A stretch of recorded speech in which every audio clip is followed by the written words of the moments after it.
하나님의 말씀은 요나서 1장에서 보겠습니다. 구약성경 요나서 1장 1절부터 3절 말씀까지 보겠습니다.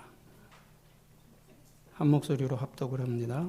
요나서 구약성경 앞에 자막이 띄워져 있으니까 우리 같이 한 목소리로 읽겠습니다. 시작.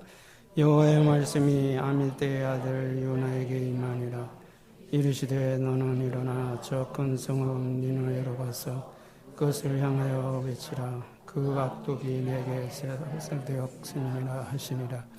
그러나 요나가 얼굴을 피하려고 일어나 다시스로 도망하려 하여 욥바로 내려갔더니 마침 다시스로 가는 배가 만난지라.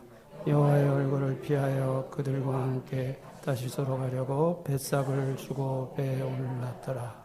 아멘. 어떤 목사님이 계셨습니다.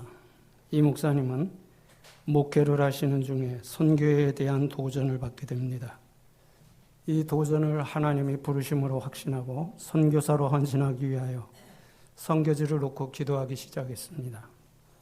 그런데 선교지를 놓고 기도할 때마다 일본을 위한 기도가 나왔습니다. 하나님께서 일본으로 보내시려는가 보다라는 생각은 들었지만 일본에 대한 역사적인 감정이 안 좋아서 의도적으로 피하였습니다.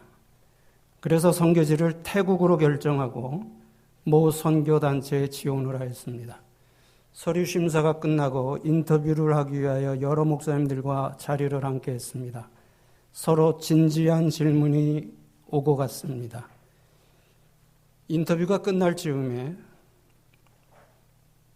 그 선교단체의 대표 되시는 이모 목사님이 선교 지원을 하신 목사님에게 뜻밖의 말씀을 하셨습니다. 목사님, 내가 보기에는 목사님의 선교지는 태국보다 일본이 더 적합한 것 같은데 어떻게 생각하십니까? 이렇게 되자 이 목사님은 솔직하게 말하였습니다. 선교지를 놓고 기도하면 일본에 대한 기도가 나오는데 일본에 대한 좋지 않은 역사적 감정 때문에 태국으로 지원을 한 것입니다. 이렇게 말을 하게 됩니다. 이 목사님은 선교단체의 권면으로 일본으로 들어가게 됩니다. 우리는 지금 성경 속에서 어리석은 선택을 하였던 사람들에 대하여 살펴보고 있습니다. 오늘은 5번째로 요나에 대해서 생각해 봅니다. 요나에 대해서는 주일학교 때부터 많이 들었던 내용입니다. 요나는 기원전 760년경 여로보암 2세가 북쪽 이스라엘을 다스릴 때 활동하던 선지자였습니다.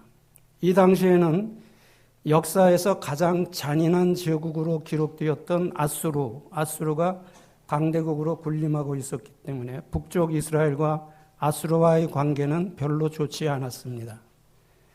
이런 아수르와 불편한 관계가 지속되다가 북쪽 이스라엘은 기원전 722년에 아시리아에게 완전히 멸망을 당하게 됩니다. 아수르에게 멸망을 당하면서 이스라엘의 12지파 중에 북쪽 10지파가 아수르로 넘어가고 남쪽 유다 왕국의 2지파만 남게 됩니다. 성경에 나타난 아수르의 수도 니느웨에 대한 설명을 찾아봅니다. 첫 번째가 오래된 도시였다는 겁니다. 니느웨라는 이름은 창세기 10장 11절에 처음 나옵니다. 니느웨에서 발견된 가장 오래된 유물은 약 4,500년 전 것으로 추정된다고 발표된 적이 있습니다. 둘째로 큰 도시라는 겁니다. 요나 3장 3절에 보면은 니느웨는 3일 길을 걸어가야 하는 큰 성읍이었다고 말합니다. 세 번째는 죄악의 도시라는 겁니다. 오늘 본문 2절에 보면은 그 악독이 내 앞에 상달되었음이니라 하시니라. 어느 날 하나님께서 요나를 부르셔서 적대국인 아수르의 수도 니느웨에 가서 심판을 외치라고 말씀하셨습니다. 하나님으로부터 적대국의 수도 니느웨에 가서 심판을 외치라는 사명을 받았을 때 요나는 아마 모르긴 해도 엄청 고민했을 것입니다. 아마 요나의 마음은 서두에 말씀드린 이 선교사님의 마음보다 훨씬 더 복잡했을 겁니다. 왜냐하면 이 선교사님과 일본과의 관계는 수십 년이 지나간 과거의 사건이었지만 요나와 아수르와의 관계는 그 당시 현재로 진행되는 사건이었기 때문입니다. 그리고 요나를 더 고민하게 만든 것은 적대국의 수도인 니느웨에 가서 심판을 외치고 난 후에 살아서 돌아온다는 것을 보장할 수 없었기 때문이었을 것입니다.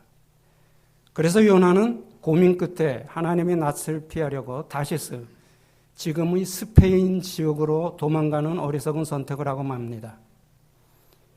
그러면 요나가 왜 이런 어리석은 선택을 했는지 그 원인을 찾아봅니다. 첫 번째로 요나는 하나님의 마음을 전혀 이해하지 못했기 때문입니다. 하나님의 마음을 전혀 이해하지 못했기 때문입니다. 우리는 여기에서 하나님이 요나에게 니느웨에 가서 심판을 외치라고 하신 이유를 발견해야 합니다. 비록 니느웨의 죄악이 하나님 앞에 상달될 정도로 컸지만 하나님은 심판에 앞서 회개의 기회를 일단 주셨다는 것을 여기서 찾아야 됩니다. 다시 말하면 하나님은 죄인을 심판하시기보다는 죄인이 죄를 회개하고 하나님께 돌아오기를 더 원하고 계신다는 사실을 밝혀줍니다. 이것이 하나님의 마음입니다. 하나님의 심판은 가장 마지막 사건이라는 걸 우리는 알아야 합니다. 십자가의 죽음을 앞두신 예수님은 배반자였던 가룟 유다에게 적어도 3번의 회개의 기회를 주십니다. 그런데 유다는 안타깝게도 그 기회를 붙들지 못하고 자기의 길로 가버리고 말았습니다. 만약 하나님이 구원이 심판을 더 먼저 원하셨다면 이 세상과 우리는 어떻게 되었을까요? 그러나 심판하시기보다는 회개를 더 먼저 원하시는 하나님의 마음 때문에 오늘 우리가 구원을 받을 수 있었다는 사실에 감사해야 된다는 말입니다. 사람들은 구약의 하나님은 공의의 하나님이고 신약의 하나님은 사랑의 하나님이라고 말합니다.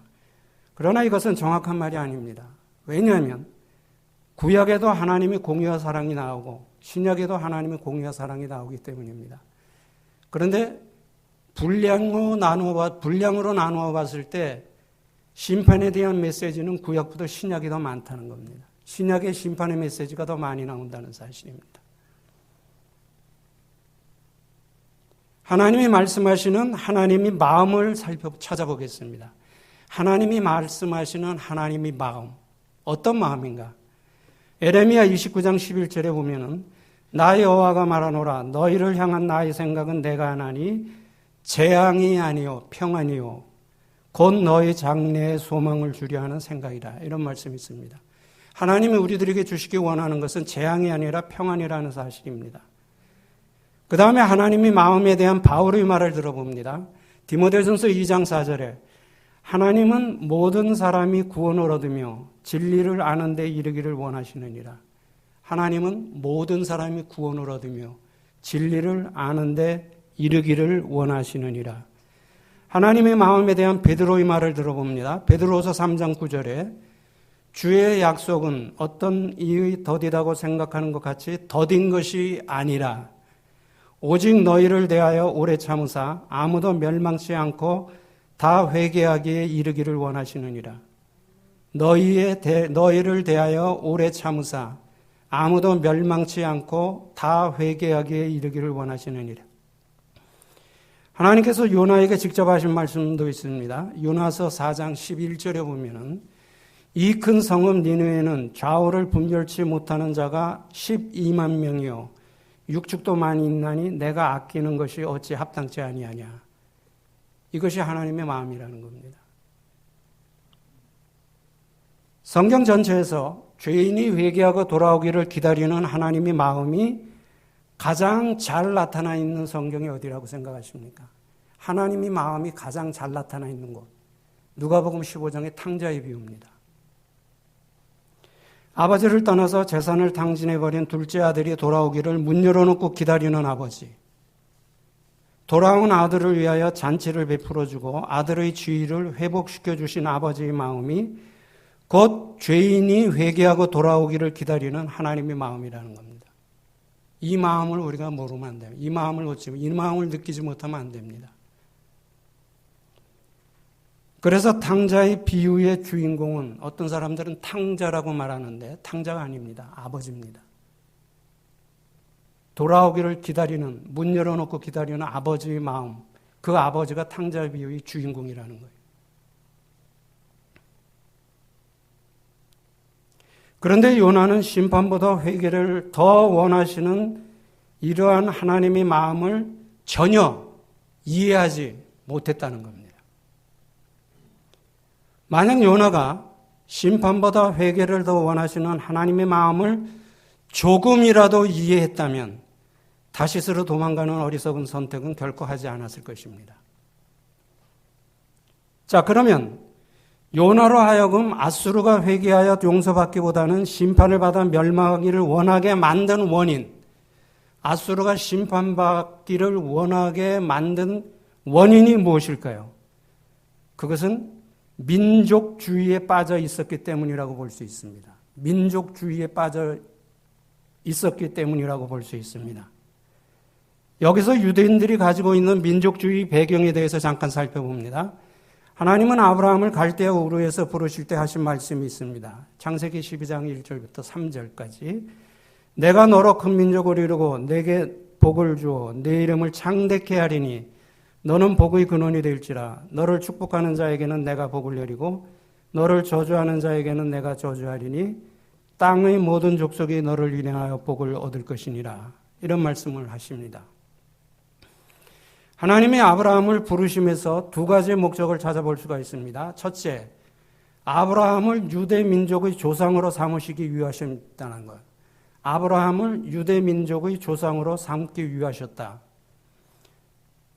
이 세상의 민족 중에서 자기 민족의 기원, 자기 민족이 언제 어떻게 시작되었는가를 아는, 민족의 기원을 아는 민족은 유대 민족밖에 없습니다. 우리 한국도 그렇지 않습니까? 한국 민족의 시작 기원을 정확하게 말하지 못합니다. 당군으로부터 왔다 그러는데 그거는 신화입니다. 자기 민족의 기원을 정확하게 알고 있는 민족은 유대 민족밖에 없다는 겁니다. 창세기 12장의 아브라함부터입니다. 그 다음에 두 번째로 아브라함의 후손, 즉 유대 민족을 모든 민족을 위한 복의 통로로 사용하시기 위함이었습니다. 모든 민족을 위하여 복의 통로로 사용하시기 위함이었다는 겁니다. 하나님께서 모든 민족을 위해 유대 민족을 복의 통로로 사용하신 최고의 정점이 무엇입니까? 유대 민족을 복의 통로로 사용하신 최고의 정점. 그것은 봐서 유대인의 후손으로 예수 그리스도를 세상에 보내주셨다는 겁니다. 예수님이 유대인으로 오셨지 않습니까? 복의 통로 중에서 최고의 복의 근원입니다. 유대 민족이 선택되었다는 선민사상은 전적으로 하나님의 은혜였지 유대 민족의 공로가 아니었습니다. 유대 민족이 선택받았다는 것은 하나님의 은혜였지 민족의 공로가 아니었습니다. 그리고 선민사상은 그 축복입니다. 마태복음 24장 7절에 보면 예수님께서 마지막 때의 징조 중 하나로 민족이 민족을 대적하여 일어날 것이라고 말씀을 합니다. 민족이 민족을 대적하여 일어날 것이라고 말씀합니다. 세계 제2차 대전이 끝나면서 강대국들의 식민지로 있던 많은 국가들이 독립을 하게 됩니다. 그리고 1990년도 초에 구소련이 무너지면서 구소련의 위성국가들이 독립을 하게 됩니다. 이런 과정에서 나타난 특별한 현상이 하나 있습니다. 이런 과정을 거치면서 나타난 특별한 현상, 그것은 민족주의가 다시 부활했다는 겁니다. 민족주의가 부활했다는 것이 이런 일련의 역사적인 과정을 통해서 나타난 현상이라는 겁니다.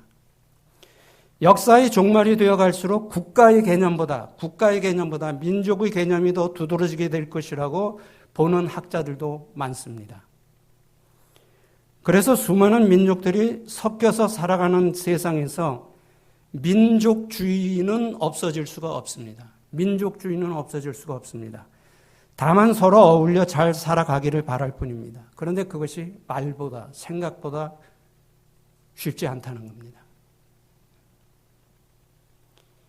그러면 민족주의가 다 나쁜가요? 민족주의가 다 나쁠까요? 아닙니다. 민족주의가 다 나쁜 것은 아닙니다. 그러나 유대인들이 가지고 있었던 민족주의는 다른 민족들이 가지고 있었던 민족주의와는 달랐기 때문입니다. 하나님께서 자기 민족만을 선택하셨다는 소위 선민사상은 세상의 모든 민족을 섬기는 수단으로 작용해야 하는데 세상의 모든 민족을 무시하는 교만의 수단으로 작용되었다는 거예요. 하나님이 우리를 선택하셨다는 이 선민사상이 다른 민족을 섬김의 방향으로 사용된 것이 아니라 다른 민족을 무시하는 방향으로 사용되었기 때문에 문제가 된다는 겁니다. 다시 말하면 유대인들의 민족주의는 자기 민족, 즉 유대 민족만 하나님이 선택된 백성이고 이방인들은 모두가 심판의 대상이라는 교만의식 위에 세워진 변질된 민족주의라는 것이 문제가 된다가 하는 말입니다. 그 이유는 하나님이 부르심을, 하나님이 선택을 자기들이 역사적인 상황에 맞추어서 해석을 했기 때문입니다. 다시 말하면 저번에 말씀드린 대로 하나님의 말씀을 내 생각대로, 내 기준에서, 내 형편으로 재해석을 하게 되면 변질된 복음이 나온다고 한 것처럼 하나님이 선민 사상, 하나님이 선택하셨다는 것을 자기들의 상황에 맞춰서 해석을 해버립니다. 그러니까 그것이 변질되어 버리기. 이렇게 변질된 민족주의가 요나의 마음속에 자리를 잡고 있었다는 거예요. 그러니 원수의 나라 아수르는 회개하고 구원을 받을 민족이 아니라 마땅히 심판을 받아 멸망을 당해야 하는 이방 민족이라는 생각을 가지고 있었던 것입니다. 이러한 유대인들의 민족적 우월주의, 즉 민족적 교만의식은 구약시대는 물론 예수님의 시대를 거쳐 사도시대까지 나타났던 것을 보게 됩니다. 북쪽 이스라엘이 기원전 722년에 아시리아에게 멸망을 당한 후 아수르의 이주 정책에 의해서 북이스라엘의 사람들은 아수르로 끌려가서 아수르 사람과 결혼하면서 피가 섞이게 됩니다. 그런데 아수르 제국이 멸망을 당하고 난 후에 이들은 고향으로 돌아왔으나 이방 민족의 피가 섞였다는 이유 때문에 유대 공동체에서는 받아주지 않아 들어가지 못합니다. 그래서 자기들끼리 따로 모여서 공동체를 이루면서 산 것이 바로 사마리아 지역의 세겜 땅을 중심으로 해서 그렇게 살게 됩니다. 지금도 이스라엘에 가면은 사마리아 세겜 지역에 가면은 사마리안이라는 이름으로 사는 공동체를 발견할 수가 있습니다. 유대 공동체에서 받아주지 않았기 때문에 사마리아 세겜 지역에 모여 살게 됩니다. 유대인들은 이들을 사마리아 사람이라고 부르면서 이방인들과 같이 멸시했다는 거예요. 이방인들처럼 유대인이면서도 이방인처럼 취급되던 민족이 바로 사마리아 사람들이라고 하는 말입니다. 그래서 유대인들은 예루살렘 지역에서 갈릴리 지역으로 갈 때는 사마리아를 통과하는 것이 가장 빠른 지름길이었습니다. 그런데 사마리아 사람들과 만나는 것을 부정하게 생각했기 때문에 일부러 여리고로 돌아서 갈릴리 지방으로 올라갔던 것을 보게 됩니다. 그런데 예수님은 유대인들이 이러한 관례를 깨고 사마리아로 통과하십니다. 요한복음 4장에 나오죠. 사마리아의 수가성에 도착하신 예수님은 물을 길러 나온 수가성 여인에게 물을 좀 달라고 말을 합니다. 그러자 이 여인은 예수님에게 이렇게 반문을 합니다. 요한복음 4장 9절. 당신은 유대인으로서 어찌하여 사마리아 여자 나에게 물을 달라 하나이까 하니 이는 유대인이 사마리아인과 상종치 아니함이라. 상종치 아니하나. 만나지도 않았다는 거. 만나면 부정하게 생각했기 때문에. 이것이 예수님 당시 유대인들과 사마리아 사람들과의 관계였습니다. 유대인들이 변질된 민족주의는 사도시대에도 계속 이어졌던 것을 보게 됩니다. 사도행전 10장 28절에 보면은 천사의 지시를 받고 고넬료의 집을 방문한 베드로가 이렇게 말합니다. 유대인으로서 이방인과 교제하는 것과 가까이 하는 것이 위법인 줄 너희도 알거니와 이렇게 말합니다. 한번 고정된 민족주의가 바뀌는 것이 이렇게 어렵다는 겁니다. 그러면 지금은 어떨까요? 지금은 그들이 그대로 가지고 있을까요? 아니면 많이 바꿨을까요? 지금도 그대로 가지고 있습니다. 지금도 그대로 가지고 있다는 그 이유는 제가 오후에 성경 공부 시간에 따로 말씀을 드리겠습니다. 만약 요나가 하나님의 마음을 바로 알았다면 니느웨가 회개하여 구원받기를 원했을 것입니다. 그런데 요나에게는 이런 마음이 전혀 없었다는 거예요. 요나가 가지고 있었던 변질된 민족주의가 자기들을 선택하신 목적과 하나님의 마음을 이해할 수 없게 막았다는 겁니다. 그래서 요나는 하나님의 명령을 어기고 다시스로 도망하였지만 하나님은 요나의 행적을 다 보고 계셨습니다. 그래서 요나가 타고 다시스로 도망가던 배의 항로에 풍랑을 보냅니다. 결국은 제비뽑기에 걸려서 바다에 던져졌으나 하나님은 기적적인 방법으로 요나를 니느웨에 다시 보내게 됩니다. 우리는 여기서 중요한 교훈을 한 가지 얻을 수가 있습니다. 우리에게 주신 사명을 피할 때, 우리에게 주신 사명, 우리가 해야 될 사명을 의도적으로 피할 때 하나님은 하나님의 강권적인 방법으로 감당하도록 하시는 경우가 있다는 겁니다. 하나님이 우리에게 주신 사명을 우리가 의도적으로 피할 때 하나님은 하나님의 방법으로 그 사명으로 돌아갈 수 있도록 강권적으로 역사하시는 경우가 있다는 겁니다. 니느웨에 도착한 요나가 40일이 지나면 하나님이 니느웨를 심판하실 것이라고 외치자 요나가 기대했던 것과는 전혀 다른 놀라운 일이 일어납니다. 이 당시 아수르의 왕은 아슈르단 3세였는데 왕으로부터 온 백성은 물론 가축까지도 금식하며 철저하게 회개에 들어갑니다. 이와 같은 아수르의 회개를 통해서 얻을 수 있는 교훈이 있습니다. 절대로 회개할 것 같지 않았던 아수르 민족입니다. 인류 역사에서 가장 잔인한 민족 중에 하나로 기록된 아수르 민족입니다. 그런데 아수르가 회개한 것을 보면 우리들은 선입견을 갖는 것에 매우 주의해야 된다는 거예요. 우리가 비상적으로 볼 때 아수르가 회개할 것이라고 전혀 생각을 안 했습니다. 요나도 생각을 못했을 겁니다. 그런데 회개를 했다는 겁니다. 어떤 사람은 쉽게 믿을 것 같다고 생각했는데 전도가 어려운 사람이 있습니다. 끈질기게 어려운 사람이 있습니다. 그리고 어떤 사람은 과연 저 사람이 예수를 믿을까 했는데 의외로 쉽게 예수를 믿는 사람들이 있습니다. 그래서 우리는 선입견을 버리고 때를 얻든지 못 얻든지 전도에 힘써야 된다는 말입니다. 요나의 외침의 왕으로부터 철저하게 회개하는 아수르를 보신 하나님은 아수르에 대한 심판을 거두시게 됩니다.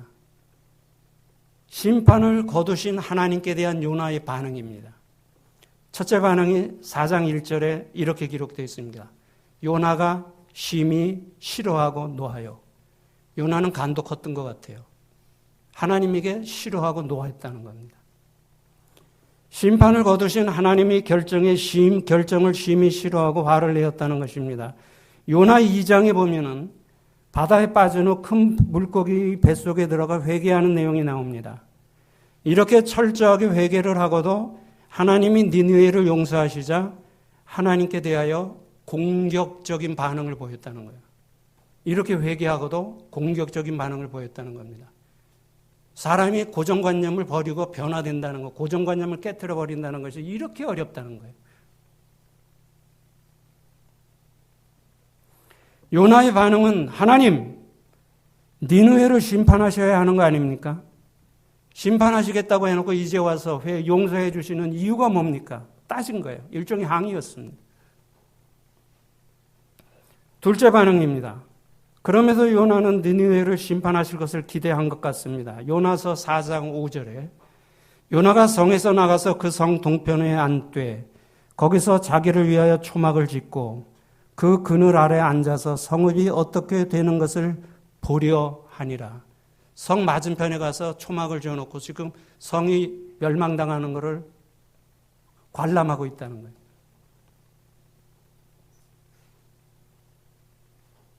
이런 요나의 반응을 보면서 변질된 민족주의가 얼마나 이기적이며 위험한가를 볼 수가 있다는 겁니다.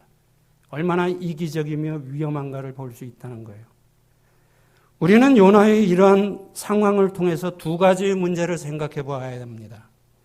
첫째는 선교의 문제입니다. 선교의 문제입니다. 선교는 구원받은 백성도라면 누구나를 막론하고 마땅히 해야 할 사명입니다.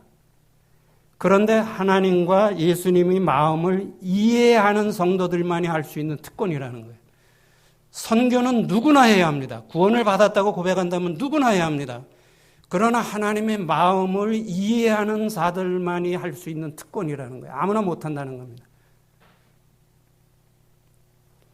선교를 감당한다. 선교의 사명을 감당한다. 그것이 가는 선교사든지 보내는 선교사든지 선교의 사명을 감당한다는 것은 우리가 받은 구원의 복 이후에 또 하나의 복을 받았다는 겁니다. 아무나 못하기 때문에.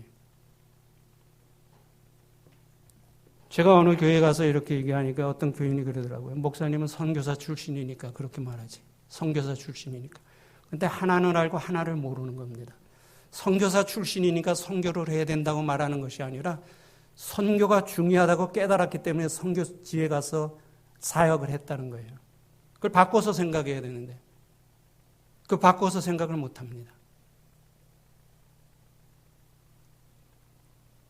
다시 말하면 우리가 선교행전이라고 부르는 사도행전을 제대로 공부한다면 사도행전을 제대로 공부한다면 하나님과 예수님의 마음을 이해할 수가 있고 사도행전에 나타난 하나님과 예수님의 마음을 제대로 이해한다면 선교를 하지 않을 수가 없다는 겁니다. 이번에 제가 주일 5하고 수요일 날은 사도행전을 강의하려고 준비를 했었습니다. 근데 가만히 보니까 손 목사님이 그런 훈련을 여러분에게 잘 시켰을 것 같아갖고 제가 창세기로 바꿨습니다. 선교하는 건 복입니다, 여러분. 아무나 못해요. 그래서 영국의 선교학자인 레슬리 뉴비긴이라는 사람은 이렇게 말을 합니다. 선교하지 않는 교회는 더 이상 신약의 교회가 아니다. 선교하지 않는 교회는 더 이상 신약의 교회가 아니다. 이렇게 말합니다. 여러분, 교회 안에 들어온 사람이라고 모두 구원을 받았다고 말할 수 있습니까? 교회 안에 들어왔다고 해서 모두가 구원받은 사람이라고 말할 수 있습니까? 아니죠. 예수 그리스도를 개인적 구주로 고백한 사람들만 구원을 받습니다. 그렇다면 이 세상에 십자가를 세운 교회라고 해서 하나님이 기뻐하시는 교회라고 생각할 수 있습니까? 그런 모든 교회를 하나님이 다 기뻐하신다고 생각할 수가 있습니까? 그것도 역시 아닙니다. 교회를 세우신 목적을 깨닫고 영혼을 구원하는 일과 세상을 섬기는 일에 최선을 다하는 교회를 하나님이 기뻐하신다는 거예요. 받으신다는 겁니다. 함께 하신다는 겁니다.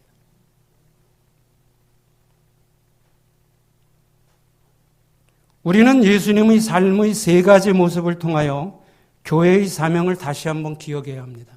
첫 번째, 예수님은 유대인으로 오셨지만 당시 다른 유대인들처럼 변질된 민족주의 틀에 갇히지 않으셨다는 거예요. 유대인으로 오셨지만 그 당시 다른 유대인들처럼 변질된 민족주의 틀에 갇히지 않으셨다는 거예요. 두 번째, 예수님은 좁은 팔레스타인 땅을 벗어나지 않으셨음에도 땅끝과 모든 민족을 보셨다는 겁니다. 팔레스타인이 얼마나 작습니까? 우리나라 경상남북도 정도밖에 안 됩니다. 남한이 3분의 1밖에 안 되는 작은 땅이에요. 그 땅에서 평생을 사셨지만 땅끝과 모든 민족을 보셨다는 겁니다. 이건 우연이라고 봐서는 안 됩니다. 그 다음에 세 번째, 예수님은 승천하시기 전에 마지막으로 가서 모든 족속으로 제자를 삼으라는 선교의 사명을 주셨다는 겁니다. 우리가 이 사실을 기억한다면 선교의 사명을 피할 수가 없다는 겁니다. 그리고 요나를 통해서 생각해 볼 수 있는 두 번째 문제입니다. 교회의 이기주의 문제예요. 교회의 이기주의 문제. 우리가 아는 대로 이기주의란 남들은 어떻게 되든지 상관하지 않고 자기만을 생각하는 잘못된 사상을 말합니다. 잘못된 생각을 말합니다. 그걸 이기주의라 그래요. 요나가 가지고 있었던 민족주의는 자기 민족만을 위하는 이기적 민족주의였다는 겁니다. 이기적 민족주의.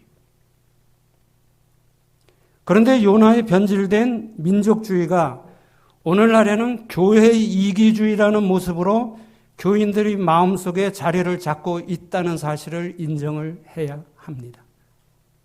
예를 들어 구원을 받은 백성이라면, 하나님의 백성이라면 예수 그리스도의 피값으로 세워진 모든 교회가 함께 성장하기를 바라야 합니다.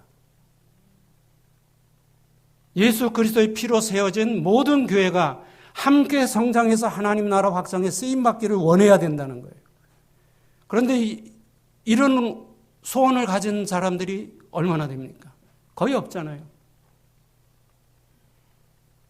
자기 교회의 성장만을 위하여 기도하고 자기 교회만 성장한다고 할렐루야 아멘 한다면 이런 교회의 이기주의 모습과 요나의 변질된 민족주의 모습이 무엇이 다르겠냐는 거예요. 우리 교회만 부흥한다고 할렐루야 아멘 한다면 요나의 변질된 이기적인 민족주의와 다를 것이 뭐가 있습니까? 우리 한번 진지하게 생각해 봐야 합니다. 큰 교회에 다니는 사람들은 이런 착각을 하죠. 자기도 큰 믿음을 가진 사람으로. 큰 교회에 다니는 사람은 자기 믿음도 큰 것으로 착각하는 사람들이 많습니다. 그래서 개척교회 나갑니다. 그러면 아주 측은지심한 그런 눈으로 바라보는 사람들. 하나님의 마음을 몰라서 하는 소리예요. 하나님이 교회라면 협력 관계를 가져야 합니다. 협력 공동체가 되어야 되는데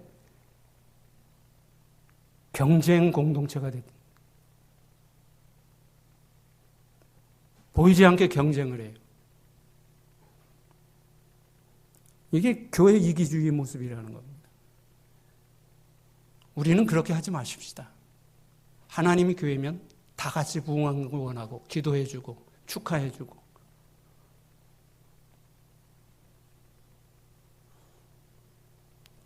우리는 모든 사람이 구원받기를 원하시는 하나님의 마음과 모든 민족에게 가서 내 증인이 되라는 예수님의 말씀을 충분히 이해하고 감당하는 성도들이 되어야 합니다. 요나가 어리석은 선택을 하게 된 두 번째 원인입니다. 요나가 어리석은 선택을 하게 된 두 번째 원인. 요나는 하나님을 피하여 숨을 수 있다고 생각했기 때문입니다. 하나님을 피하여 숨을 수 있다고 생각했기 때문입니다. 니느웨로 가라는 하나님의 말씀을 들은 후 하나님을 피하기 위하여 욥바로 내려갔는데 마침 다시스로 가는 배가 기다리고 있었습니다. 그러니까 니느웨는 정반대의 방향이었습니다. 요나는 배에 올랐습니다. 요나는 하나님은 자기의 이런 행동을 전혀 모를 것이라고 착각했던 것 같습니다. 그 사실을 요나 1장 5절을 통해서 알 수가 있죠. 요나 때문에 풍랑이 일어나 모두가 죽음의 공포 속에서 살겠다고 아우성인데도 정작 당사자인 요나는 배 제일 아래층에 내려가서 깊은 잠에 빠져들고 맙니다. 만약 요나에게 불안한 마음이 있었다면 그렇게 못했을 겁니다. 불안한데 어디 잠을 잡니까?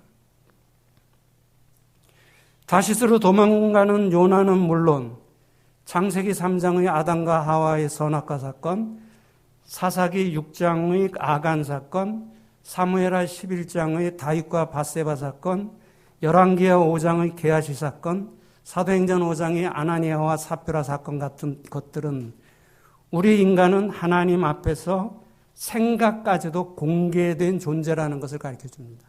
피하여 숨을 정도가 아니라 우리의 생각까지도 공개된 존재라는 사실을 가르쳐 줍니다. 우리가 생각과 말과 행동에 조심해야 할 이유가 있습니다. 그것은 바로 우리 모두는 누구나도 예외할 것 없이 하나님 앞에 공개된 존재이기 때문입니다. 이거 꼭 기억해야 합니다. 우리는 하나님 앞에 공개된 존재. 그러나 요나는 자기는 하나님 앞에 공개된 존재라는 사실을 몰랐던 것 같습니다. 그러니까 다시스로 가는 배 밑에 내려가서 깊은 잠에 빠져버리고 맙니다. 우리는 여기서 중요한 교훈을 한 가지 생각해 보겠습니다. 3절, 요나가 여호와의 낯을 피하려 일어나 다시스로 도망하려 하여 욥바에 내려갔더니 마침, just in time, 마침 다시스로 가는 배를 만난지라 이렇게 말합니다. 도망을 가려고 요바에 내려가니 마침 다시스로 가는 배가 기다리고 있었다는 거예요. 한치의 착오도 없이 요나의 생각대로 순조롭게 맞아 떨어졌다는 거예요. 혹시 요나는 순조롭게 전개되는 상황을 보면서 내 결정이 옳았구나 라고 생각했을지도 모릅니다. 거의 대부분의 그리스도인들은 이와 같은 상황이 전개된다면, 순조롭게 전개가 된다면 분명히 하나님의 인도하심이 있을 거라고 생각할 것입니다. 그건 무리가 아닙니다. 그런데 우리가 한 가지 생각해 봐야 할 문제가 있습니다. 허용적 섭리라는 말이 있습니다. 허용적 섭리. 이것은 인간이 하나님의 뜻에 맞지 않는 길을 가려고 할 때 어떤 경우에는 막으시기도 하셨지만 어떤 경우에는 막지 않고 그대로 두시는 경우가 있다는 거예요. 그대로 두신다는 거예요. 우리가 가려고 할 때 그대로 두신다는 거예요. 왜냐하면 그대로 두심으로 직접 경험하여 깨닫게 하기 위함의 목적입니다. 그 예로서 이스라엘은 하나님께서 왕이 되시는 신정주의 국가입니다. 하나님이 직접 왕이 되어 다스리시는 신정주의 국가입니다. 그런데 어느 날 이스라엘 백성의 대표들이 사무엘에게 찾아와서 자기들에게도 이방 민족과 같이 왕을 세워달라고 요구합니다. 이스라엘 백성들이 이러한 요구는 분명히 하나님의 뜻이 아니었습니다. 하나님의 왕 되심을 노골적으로 거부하는 행위였으며 하나님의 은혜를 배반하는 행위였습니다. 그런데 하나님은 사무엘에게 백성들의 요구를 들어주시라고 말합니다. 들어주라고 말합니다. 그 후에 이스라엘의 역사는 왕 때문에 많은 고통을 당했을 뿐 아니라 결국은 이방 민족에게 멸망당하는 수모까지 당하게 됩니다. 왕 때문에. 여기에 대한 하나님의 말씀을 들어봅니다. 호세아 13장 11절에 내가 분노함으로 네게 왕을 주고 진노함으로 패하였노라 이렇게 말합니다. 요나가 다시스로 도망가려는 생각을 할 때 막지 않고 그대로 두셨습니다. 그리고는 바다 한가운데에서 풍랑을 일으키심으로 요나가 어리석은 선택을 하였다는 것을 스스로 깨닫게 하셨습니다. 이런 방법도 어쩌면 허용적 섭리의 모습이라고 볼 수가 있다는 겁니다. 만약 삶의 길이 순조롭게 열린다면 대부분의 사람들은 하나님의 인도하심이 있다고 생각할 것입니다. 그러나 우리들은 성숙한 그리스도인들입니다. 순조롭게 열리는 상황이 혹시라도 허용적 섭리가 아닐까라는 생각을 한 번 정도는 해봐야 된다는 말입니다. 그게 성숙한 그리스도인들의 모습입니다.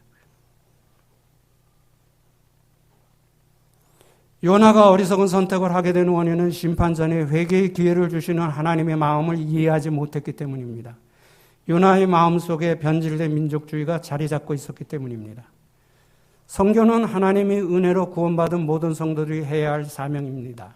그러나 하나님의 마음을 이해하는 성도만이 할 수 있는 특권이라는 겁니다. 요나의 변질된 민족주의와 다를 바가 없는 교회 이기주의에 빠져서는 안 됩니다. 하나님의 교회는 이 땅에 세워진 하나님의 교회는 모두가 협력 관계에 있는 것이지 경쟁 관계로 있는 것은 아니기 때문입니다.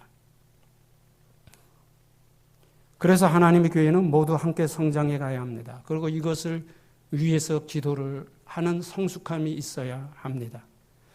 요나는 하나님의 낯을 피하여 숨을 수 있다고 생각했습니다. 우리 인간은 하나님의 눈을 피해 숨을 수 없는 공개된 존재라는 것을 잊어서는 안 됩니다. 구원받은 우리 그리스도인들의 삶은 하나님의 마음을 이해하는 선교적인 삶과 하나님의 눈을 피할 수 없음을 깨닫는 공개적인 삶이 되어야 합니다. 이러한 삶을 살아가는 우리 모두가 되시기를 주님의 이름으로 축원합니다. 기도드리겠습니다.